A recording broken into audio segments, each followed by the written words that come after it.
Hello. How are you today? I'm fine and dandy and tickety boo. Yes, I'm looking around for walls with doors in them.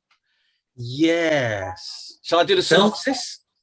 No. First of all, hello everybody. Press like, press subscribe, press PayPal buttons, press yes. The bell. I've been reading box. about the bell. Ring the bell. Press our bells, yes, please. Yes. Apparently, ringing the bell is important because it means that you get notification when the next one comes up. And I've had people complain that they didn't know because apparently we don't talk about ourselves enough. Yeah, well, they say that to you. Clearly, nobody ever says that to me, ever. I don't think anybody's ever said, Ashley, you never talk about yourself enough. Usually, it's Ashley, will you shut them? Yeah. Synopsis then, yes. Door in the Wall. The Door in the Wall by H.G. Wells. I have to call this up because I'm having one of my moments today where I can't remember names today at all. I'm completely blank to most of them. Basically, it is a story told from the perspective of Redman, who's retelling a story that he was told prior to the death of his friend, the MP, was it Lionel Wallace? Lionel Wallace, he said, trying to work it out in his head. So that's so this is a story that Lionel was telling about how when he was a child, he had a terrible life at home, and when he was very, very young and not enjoying his life at home, he saw this door in a white wall. And he had this urge to go through the door, and he took that urge and he went through. And when he went through, he found the most beautiful, wonderful place that probably smelled of sweets and flying saucers with sherbet in them. And there were panthers that were just amazing, and kids that just wanted to play games. And there was a woman who was just, a bear woman, I think. I was trying to work out exactly what that meant. But and she treats him with love, and he finds it fantastic and wonderful. And then he comes away from there, not wanting to leave, but has to leave. And then he goes home and he tells his dad that he'd spent his afternoon in this wall. He had, everyone was looking for him because he'd gone missing. And he spent this wonderful afternoon in this wonderful place. And then he got beaten for lying. And then he tried to tell his nanny that the same thing, and she beat him for lying. And so basically he grew up not wanting to think about this wall. And then all of a sudden it started to come back again. And he wanted to try and find it again. And he just never had time to go through the wall because he was always late or doing something important. So he was on his way to school and he saw it. And when he got there, he told a friend about it, who then told the bullies about it. And he said, no, I'll prove it to you. I'll show you the door. And then he could never find it and got beaten for lying. And so there's one of your main themes. And then he kept seeing the wall, and when he was going to see his father for the last time, or when he was going for an important vote in Parliament, he would see it just at the wrong moment when he didn't have time to go through the door. And he was telling his friend all about this and how as he's got older, this door has haunted him more and more and more. And then his friend gets the sad news that this MP had died, having taken a rather nasty fall at some works at a train station. And it looked like he had walked through a door that had been put into some hoarding so that the workmen could get through from the other side of the building site. And he hypothesizes whether or not he'd actually seen this door and in a certain light thought it was the door of his childhood and actually took the chance and went through it for the last time. Oh. Yeah, that's the same one I read. Yeah. Great. Okay. So we're on the same story. That's fine. Definitely. Okay. So wouldn't it be embarrassing if one day? Wouldn't it be embarrassing if one day I said, "No, I read a different one"? No. That's not. Mine was a B&Q catalogue. Now I think about it. Yeah. I thought some of the pages were stuck together on plumbing for some reason. Right, so here's the age-old question. I mean, the synopsis is really good because obviously a lot of people that watch this read along with us and most don't. So here's the question. Ash?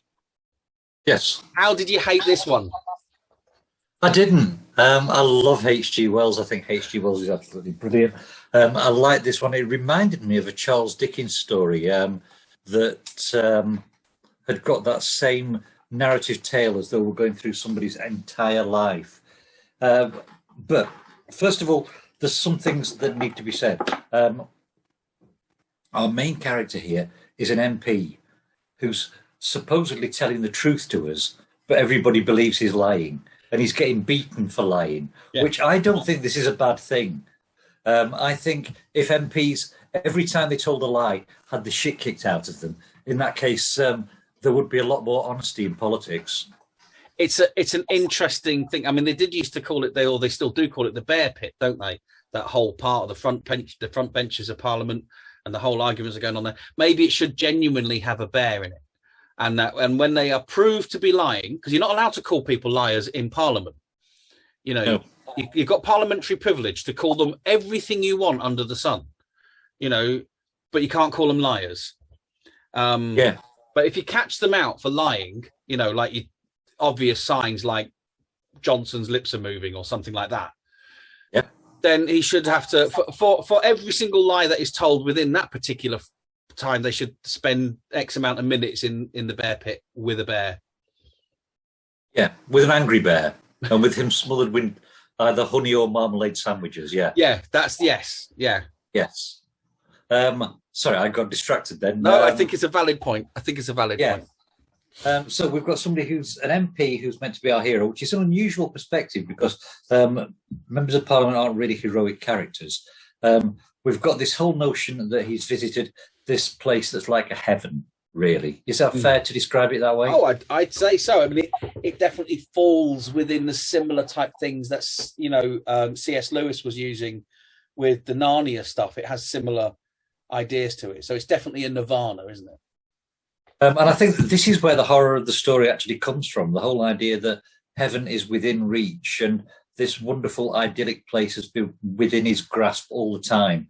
And he's missed the opportunities to go there because he's either been wanting to get to school on time or there's been an important vote for him to make in the Houses of Commons, or there's always been something more important than going to this sublime, wonderful place. And on reflection, if that's what I thought when I got to the end of my life, that, do you know what? I could actually have been enjoying heaven all this time. And instead, I've just been fannying around and going to another chuffing meeting here or another meeting there.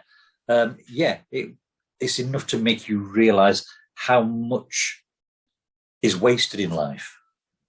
Yes, absolutely. I saw it as slightly different from that, though I did have thoughts on that, which I'll come back to. But I saw part of it as being like the world beyond the door was the ideal childhood. It's the childhood of the, you know, where you get to imagine, where you get to play games, where you get to be whatever you want to be, and everything is really fantastic, and there are no worries of the world. And then as he grows up, he just has moments in his life but he's looking back at his childhood and thinking how wonderful and lovely it is. But he never really manages to recapture any of that youth, and never manages, because he's so busy being a grown-up, that he never gets the opportunity to ever find his inner child again. Yeah, I can see that. So you're perceiving this as a story of lost childhood, and which I suppose, yeah, I can definitely see that. The fact that he's getting leathered for telling lies when he's clearly been telling the truth. Yeah. Or even if it's not the truth, he's a child that's playing a game. It starts off, he's getting leathered for being a child that's playing a game. And that's where to me, that's where the horror starts, in that he has this wonderful childlike world. It's like the imaginary friend that some of us have had in our past and all that kind of stuff. And or playing tea when there's not even water in the little teapot. You know, or that phrase, it doesn't matter how much of a hard man you think you are. If a child hands you a toy phone, you answer it. Absolutely. Yeah. And it's that element of play. And it's almost like, I suppose, a metaphor for education and life, just beating it out of you, that you don't get the chance to be imaginative as you get older, and you're not allowed to. And, you know, it's forbidden for you to be able to have such fanciful thoughts. There's That is very, very unsettling and upsetting, yeah. Which Charles especially, Dickens does in Hard Times. Which, he does it a lot of times, does Charles Dickens. He was a miserable shit, really. Well, he was miserable about not being miserable, wasn't he? At the end of the story, then, I'm not trying to jump to the end. No. I think it's one of those stories where you bounce around. You've almost got to start at the end of it and then work backwards, I think. At the end, I suppose that can be perceived in two ways then. It can be perceived that either he's gone through the doorway and he's entered it spiritually and is existing there, and his corporeal form has just been left behind, or he was a bit pissed and he fell in the gutter. Yeah. That's two ways. That's the realist versus the, isn't it? It's that realist versus the spiritualist argument at that point. Did he find his utopia when he went through the door? I'm hoping that he did. I'm hoping it was. It's unlike you to think an MP having a happy ending there. They usually have a happy ending. That's they usually have a happy ending, and at our fucking expense too. Instead of doing the job. You want the character to have sort of like stepped through and gone on to Nirvana, and whilst that's what I was hoping as a reader, there's also that worry that he did just sort of like go through the wrong doorway and fell in the gutter and died in his own piss. Yes. Yeah. Which I'm not going to say I wouldn't wish it on any MP, but I wouldn't wish it on the MP in that particular story. No, because he does come across as quite nice, doesn't he? I mean, when he's telling the story, I had a wonderful, weird experience with this because I've, as you know, I've started taking the reading and the listening as my way of consuming these short stories that we're doing, because it seems to give me two insights. And the reading of it was great because when you read it and have that historical notion of what MPs were back in this time. I mean, this was written in 18. He said, can't remember. I think, 1911 was when it was first published. It's still pre-World War One. It's still pre, full democracy in this country. And it's still very much the MPs were gentrified people. So he does, for me, have this rough, very gentry, man of the land, in that kind of style. And he does come across as kind of almost sort of portly, rosy-cheeked kind of man. That you can kind of like a kind of granddad figure in that way, and then when I listened to it, I actually listened to an American reading it, who just seemed to have all the emphases completely wrong, because the Americans are much more aggressive in the way that they see their politics. He was being really, as he was talking, and he was doing, when he kind of does the mind you. That's what I mean to do. I mean to not miss the opportunity next time, which you kind of see as this bumbling, lovely glass of port, maybe a cigar type guy. This American was kind of doing it. And I tell you, I ain't missing that opportunity next time. Mark my words. And it was really weird because it was much more aggressive. So he wasn't as likable when the American read it, I must admit. But when you have that kind of Britishness about it, then he's a very likable character. I think one of the fun things about this, and is fun the right word? Probably not. Yes, but the fact that he's constantly chasing around for this, and the suspension of disbelief that we're getting there is that he goes near, I can't remember the exact addresses, but I think Camberley or Camberwell Street is where he sees it at one point, and he sees it East Kensington, was it, or West Kensington? One of the. As I say, I'm forgetting the exact areas, but he sees it in one area first, and then he encounters it in another area a second time, and then a third time he encounters it in another area. And this is not seen as being remarkable. Yes. And even though he's going around the streets and, oh my God, there's that wall with the door. It's as though, well, you expect these white walls with green doors in them to sort of like move and bring their entire utopia with them. And yeah, it was one of those things where as you're reading it, you know that it's something uncanny, you know that it's something out of the ordinary, but at the same time, it's just accepted as fact by the characters within the story. Well, and I like that. I think what's really interesting is it's very much like the Mezzotint, in that it's a recount of somebody else's story. So the guy who's telling us the story, the narrator, is not the guy it happens to, and he's just telling how it was told to him. So you're not really getting his impression on whether he believed it or not. But you do get the impression that the main character, the MP, Wallace, he absolutely believes it wholeheartedly, that this door is appearing for him, that it is a portal to a better life and a better world, and a nicer place. The symbolism that I've been reading up on about this confused me, because I think it was a good story. I thought it was well written. I thought it was entertaining and engaging throughout.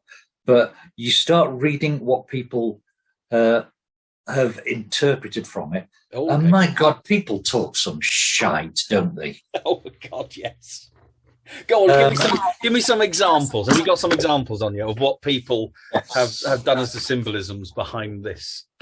If you give me a second, I've got them up on the other screen. Because to be perfectly honest with you, I would say, to me, it was very, like you say, you've either got it as it's a genuine heaven, it's a genuine spiritual thing, or it's regressing and trying to recapture something that you can never get back again, which is that youthful side of things.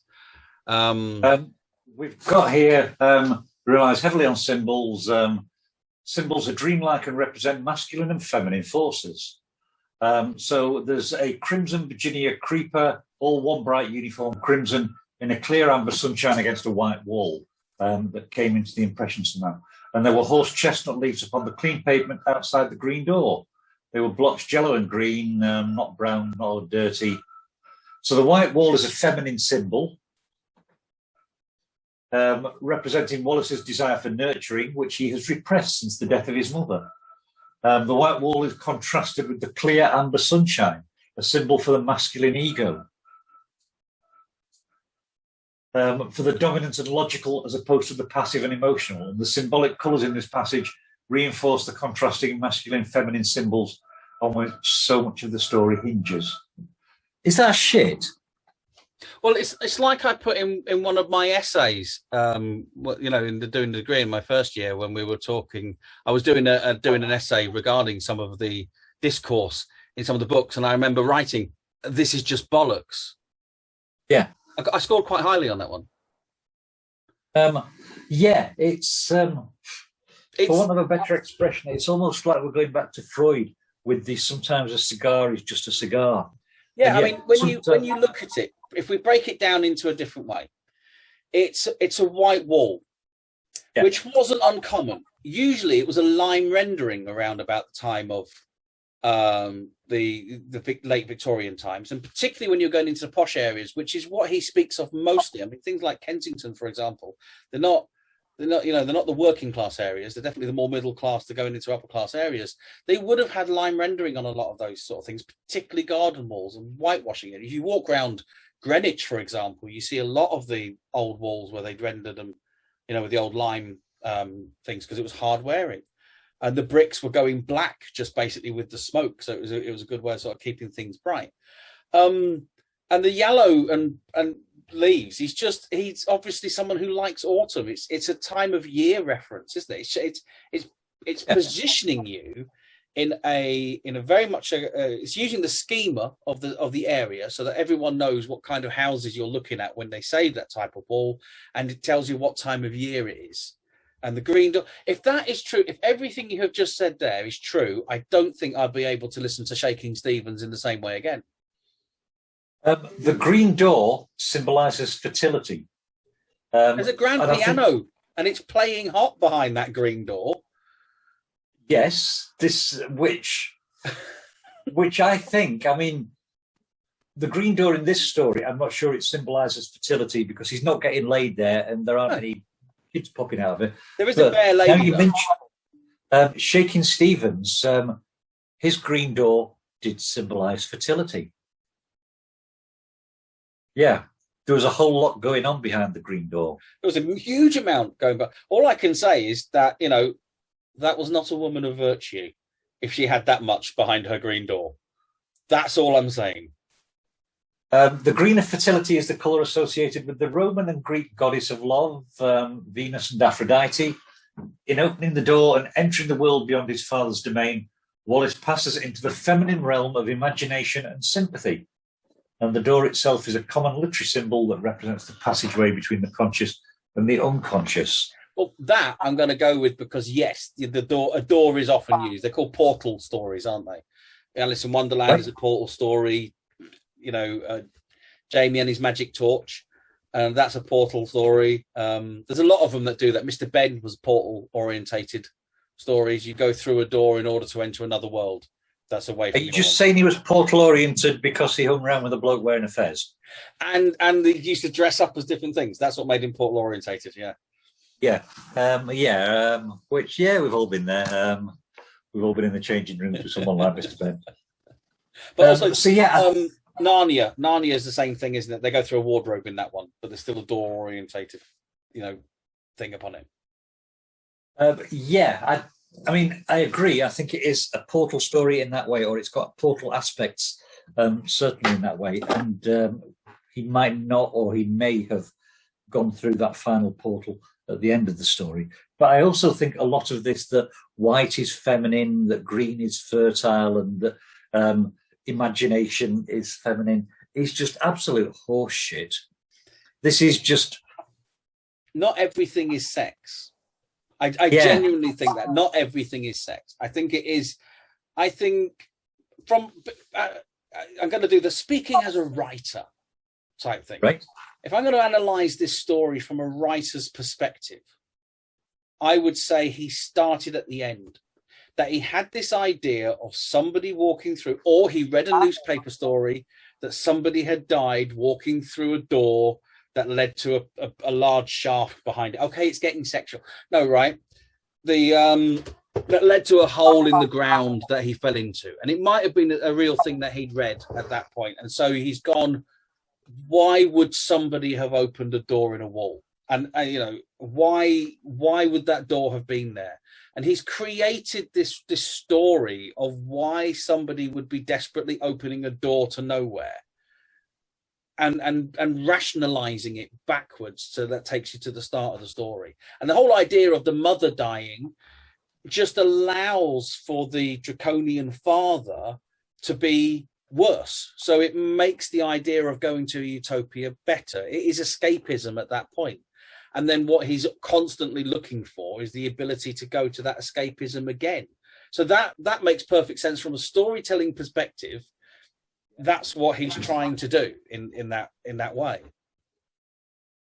Yeah, absolutely. And I think also, as writers, I don't think, well, I certainly know that I don't sit down thinking, all right, what colour should I make this wall because I want it to be feminine? What colour should I make this door because I want it to represent fertility? No, you look out the window and you look across your street. You're at your apartment in Kensington and you look across the street and you see a green door in the middle of a white wall. And you go, now that's an idea. Now, granted, he was probably having a wank when he was looking out the window, but I don't think that's the main focus. Which of us isn't? Yeah. Which of us doesn't? Yeah. Yes, exactly. It's just what you do, isn't it? Oh, look, there's a green door in a white wall. Yeah. No, there's an old people's home near our place, and so it's constant fodder, really. Don't even need the bank anymore. It's like having a hole in the wall machine. Hole in the wall again. We're going to euphemism territory. So he's 5 years old when Wallace first visits it. So his mother's died, he's lost, and he's not getting the love from his father because his father is that kind of Victorian. We've got the whole notion here that this is about optimism in the Edwardian age, which I suppose 1911 people were optimistic. I think they were optimistic right up until 1914, weren't they? When they realised, yeah. Well, it's known as the Great Binge, isn't it? Actually, that's when remember in 1911 there were no licensing laws. The pubs didn't have to shut at any particular time, and none of the drugs were actually illegal. So you had opium dens. You could actually go to Harrods and buy a hamper that had opium-laced milk. And then you had, because you used to shoot cocaine. They had a syringe in the thing, so you could shoot up with some cocaine. And that's where the whole, when you read the Sherlock Holmes stories, that's why Sherlock Holmes is involved in all of that kind of stuff. Nowadays, in our modern way of looking at things, we look at it and go, oh, that's awful. But back then, it was actually quite normal for a particular class of people to just get off their face, which is picture of Dorian Gray. There's a lot of them kind of going. They call it the Great Binge when it was going on. And it stopped after World War One. It carried on all the way through World War One. Which I suppose that makes our central character a lot more sympathetic then, since he's not binging. He's actually kind of industrious and hardworking, doesn't want to be late, doesn't want to miss out on things, yes, and doesn't really want to be perceived as being duplicitous in any way, which is why the beatings are so upsetting and why the beatings seem to beat it out of him, the whole notion of talking about his experience. Yes. Yeah.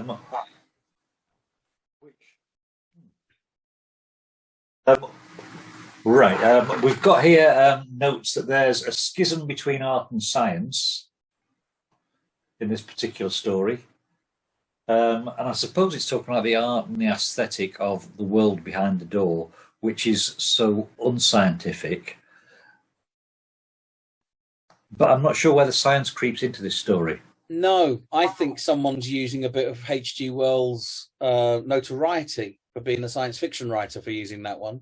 Yeah, I think that you can argue there's definitely a case for saying it's looking at the difference between art and realism, that it is going between what is the imagination and what is the real world in order to be able to work. And it creates the conflict between those two points, but not science. That's just almost saying, I mean, granted, everything is science. The bricks that we have our house is effectively science the way it was built, but it's not the study of science or the pursuit of science. It's technology more than anything else. So I think that's, as you say, somebody sort of like delving a little bit too much into the whole notion that, he's a science fiction writer. We've got sort of like War of the Worlds, we've got Invisible Men, and now we've got Moving Doors. Yes. Yeah. Moving Doors. That would have been a good book, wouldn't it? It could have had Gwyneth Paltrow in that. But doors move. They do anyway. Otherwise, you can't open them. Oh yeah. Yeah. It's like when you see a sign, isn't it? That says automatic doors. All doors are automatic. That as soon as you can open them, they're automatically doors. I was reading an article about somebody who said he was talking about software that you can now control with your mind. But he said you control all software with your mind. It's just that your mind's clicking on buttons on the computer first of all and getting it to do things. All that we would. It's pretty right, overview. And I'm gonna whilst you're looking at those, I'm gonna say when I read this story as a weean, it did actually affect my imagination to the point where even now I find doors in walls fascinating. And I've been telling my Heather about it for years. And you go and visit a castle or a stately home or something like that, and I see a door in a wall, it's almost like, why have they put a door there? And what's behind it? It becomes mysterious as soon as it's not going into a house. But it's got a wall above it as well. It's not a gate. Yeah. Door in the wall. And so I kind of think that I'd like to think that HG was thinking along those lines, at looking at these doors in walls and thinking how mysterious they do look. Where do they lead? Because there's no obvious thing on behind the wall. Whereas if it's a house, it's a room. where when it's just a wall, you don't know what you're facing on the other side. It could be anything. And I think it's a really nice thing to get the imagination going. You know, just this idea of this door that leads somewhere and you don't know where it's going at all. Just then I was thinking this whole notion of doors that lead onto mysterious worlds was very reminiscent of Secret Garden by Francis Burnett Hodgson. Yes. Francis Hodgson Burnett, sorry. And I was thinking, I wonder when that was published, if it was something that was thematic around that period. And it was published in 1911. Oh, exactly wow. The same year. And within that one, we've got a story where there is a secret garden within a garden that's sort of like been locked off. And the whole notion is that it's been locked off almost in memoriam to a dead wife. Yes. And yes, so I don't know. Is this something, do you think, that could have been a historical trope that during that period people were thinking, do you know what? Hidden gardens, walls, doors. Yeah, I think it's definitely there's definitely argument for that, because remember when we looked at the mezzotint and then we looked at what was around it, we actually discovered how much writing was done around paintings and pictures, moving into that way. So that was obviously a very important trope of the time, and people were looking at them in those mystical ways.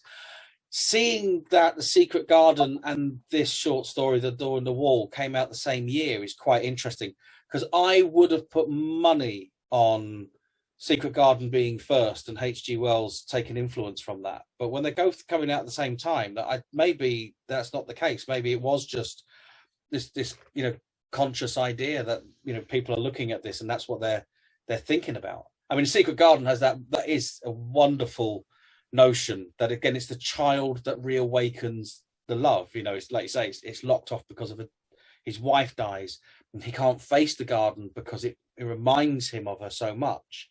And then this child is like innocence that comes and finds the garden and then reawakens the idea that it's okay to feel still, and that has that kind of thing.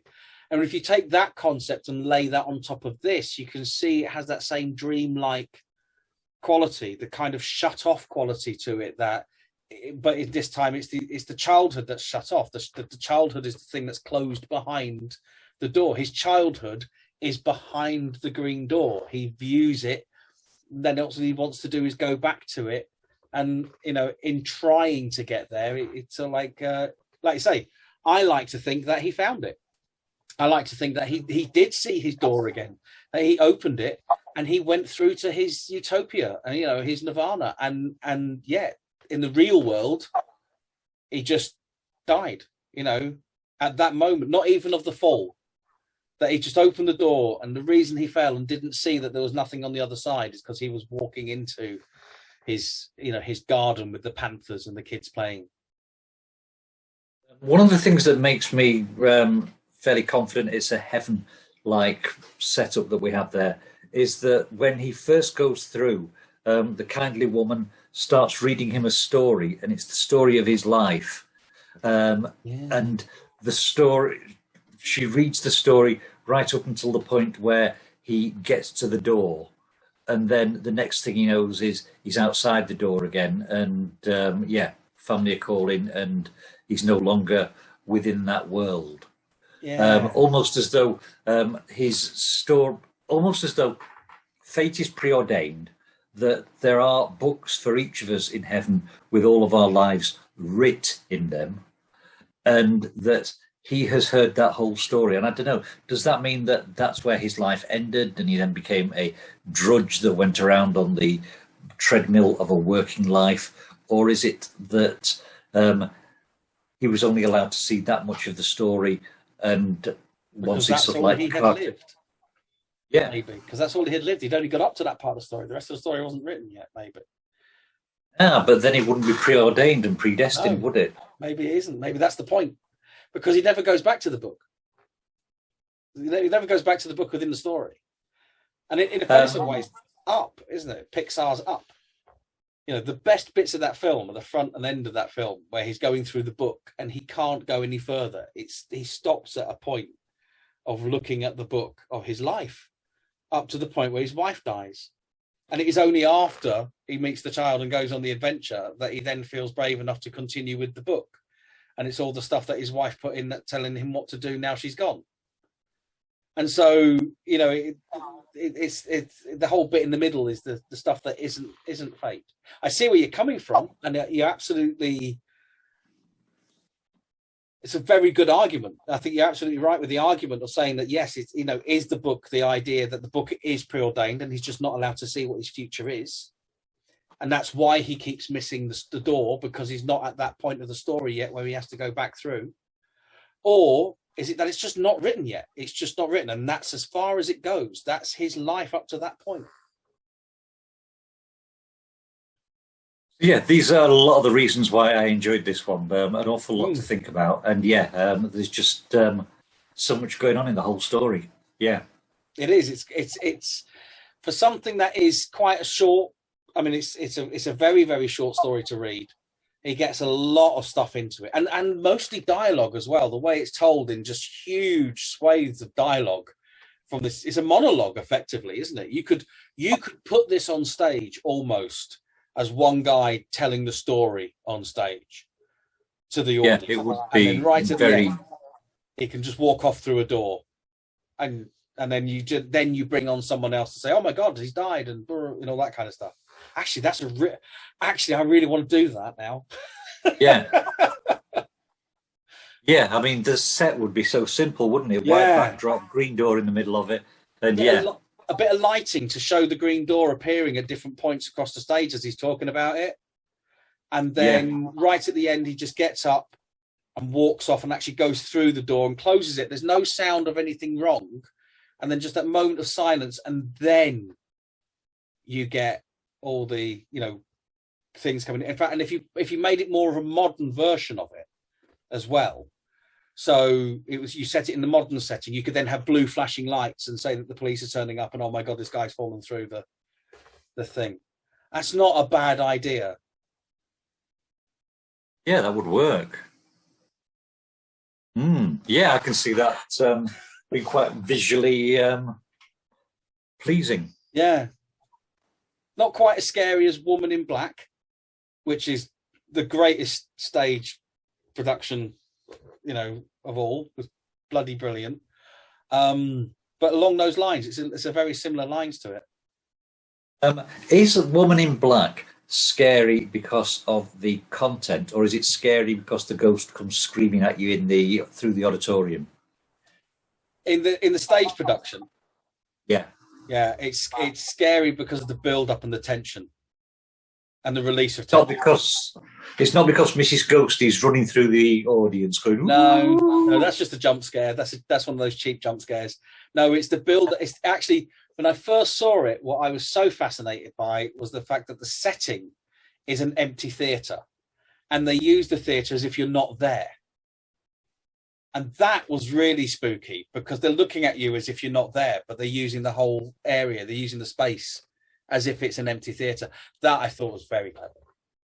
And I think that's how you can kind of do this. You turn the audience into the Redman character, and you're Wallace talking to them in that setup.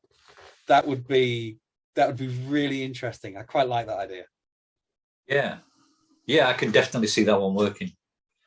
Yeah. So, if I was, excuse me, if I was giving this a star rating, which I know we've not been doing a star rating for anything, but where did it come from? Hang on a sec. Stop. Did we agree a star rating? Right. Okay. If I was giving it a star rating, I'm thinking this is going to get 3.5 to 4. This is out of 5. I was going to say, out of 20, that's pretty poor. I think it's a very good story. It's the horror is more psychological than gory or frightening or anything else. But I enjoyed it. Yes. Yeah. I think it's one of those ones that you don't realise it sits with you until you sat there much later on and you start realising you're thinking about it. You know, like I say, every time you see a door in a wall, after you've read this story, every single time you see a door that's just mounted in a wall, you will think of this story. That's where the impact lies. Yeah, and I think the fact that an anomaly like that can make you remember the story and perceive something unusual in those doors is going to be, it's going to be a fun one to look out for. Yeah, yes. Absolutely. Right. Well, I think that was a marvelous discussion. So it leaves me to ask you the second question of the night. Ash, what are we reading for next week? Right. I did have a story idea set up, but I've changed my mind whilst we've been talking. Oh.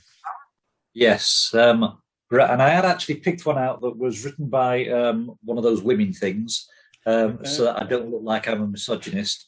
But yeah, I changed my mind.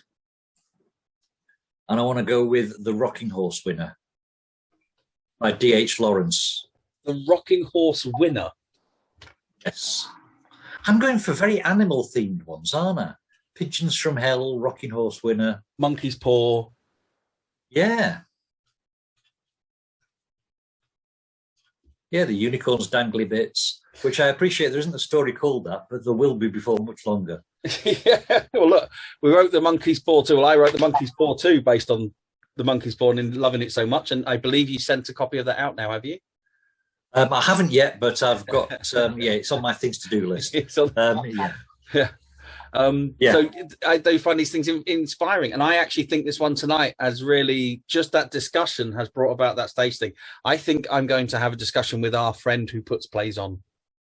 Yes. Because good idea. I think that just as a side project, I think it's quite an easy write to start with, because you just basically just an edit, really, because most of the dialogue's there, and then modernize it slightly and then just change some of the scenes around it. I think that'd be a fantastic performance piece. So yeah, I think so too. Yeah. Groovy. So please hit the like button, the subscribe button, ring the bell, or whatever. Ring my the bell. Yeah, and also make comments and suggestions. If you have a short story that you would like us to have a look at, your suggestions don't have to be in the public domain, to be honest. We'd prefer them because we're not paying. So if you give us one that's not in the public domain, we'll only steal it. So don't do that to an author. It's not fair. Just give us public domain ones. Yes, absolutely. Yeah. Hit the buttons, and next week we will be on D.H. Lawrence. D.H. Lawrence, The Rocking Horse Winner. And honestly, betting on a rocking horse is probably what I would do at the Grand National. But it's the winner. So there you go. You know, every horse has its dog, isn't it? Anyway, I'm mixing my metaphors. Every horse has a silver lining, yes. That's exactly. Yeah, a rock in the hand is worth, Sylvester Stallone in the bush. Yes. Brilliant. Thanks, Ash. This was great. I've loved it. Cheers. I've loved every minute of this. This has been brilliant. And I will see you next week. ETFN. Bye-bye. Bye.